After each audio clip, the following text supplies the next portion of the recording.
Et là, l'évêque va soulever ce qu'on appelle l'étole. Dans l'église catholique, on appelle ça l'étole. Chez nous, dans l'église orthodoxe, on appelle l'épitrachide. Je l'ai ramené ici pour bien voir. L'épitrachide, c'est ce vêtement-là que le prêtre porte qu'on appelle l'étole. Vous voyez, un peu comme ceci. Alors, on appelle ça épicatride parce que ça veut dire que le prêtre, il agit sous le Christ. Donc, en grec, on dit sous le cou. D'accord. Et la tête étant le Christ. Donc, l'épitrachide, ça veut dire que le prêtre agit sous le Christ. Il agit en son nom.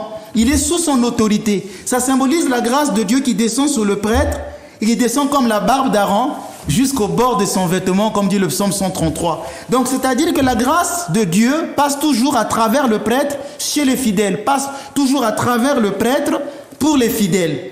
Donc, c'est pourquoi le prêtre, par exemple, utilise l'épitrachide quand il impose les mains. Et l'épitrachide possède toujours 7 croix.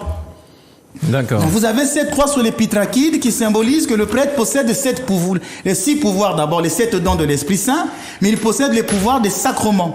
La plupart des sacrements qu'il doit célébrer, quand je disais que c'est le pouvoir de la sanctification.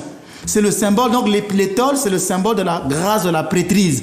Aujourd'hui, vous voyez parfois dans certaines églises des pasteurs qui mettent des étoles, tout ça, ce ne sont pas des prêtres. Donc leur tissu reste toujours un tissu. La grâce ne passe pas par là. Et puis le prêtre va être revêtu de la ceinture. Donc l'évêque va prononcer une prière, il va revêtir le prêtre de la ceinture. Elle symbolise la puissance de Dieu qui donne la force aux célébrants dans la divine liturgie.